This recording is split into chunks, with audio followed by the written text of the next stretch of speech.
Good evening. This is Hyung, the director of JBRT. Today we will discuss front wheel drive on track. First of all, I'll introduce the track and the vehicle and the driver. The track is INJE SPEEDIUM, South Korea, and the vehicle is Hyundai Veloster N, which is stage 3 tuning, big single turbo, 320 horsepower and 480 Newton meter of torque. And the brake pad is Ferodo DS 3.12, and suspension SENAS 1A suspension, and it has aerodynamics 1400 millimeters GT wing for more downforce. And the driver, JBRT driver, whose name Taehyung Kim, and you will see 2 laps. The first lap is 148, and the second lap 147, which is the best lap. After watching 2 laps, I'll explain more about the vehicle.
concentrate on the turning motion of INJE SPEEDIUM fifth corner oversteer and yaw moment, as you see.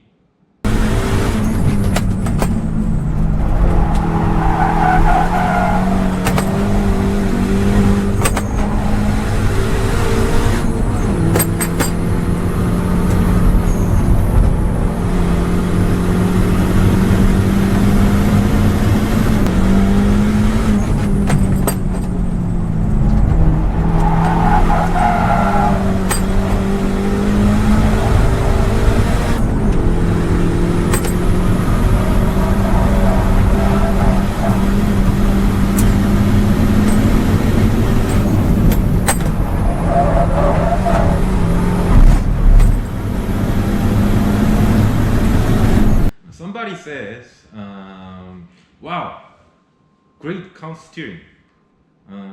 It's like rear wheel drive.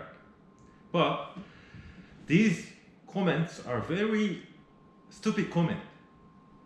This kind of motion for rear wheel drive not only dangerous, but it causes huge amount of loss of lap time. Thus, for rear wheel drive, this kind of motion is not recommended.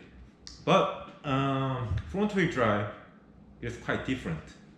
Front wheel drive vehicle suffers from understeer all around the period. Especially understeer on acceleration is inevitable. So for front wheel drive, we should use the yaw moment while braking and brake releasing. But it's quite a different topic if this kind of huge amount of yaw moment is proper or not. I think it's too much, and we should modify the suspension setting. Front suspension setting or rear suspension or both. It's up to engineer. Next time we'll show you the improved movement of this vehicle after modifying the suspension setting and more improved lap time also. Thanks for watching our video and see you next time. Bye.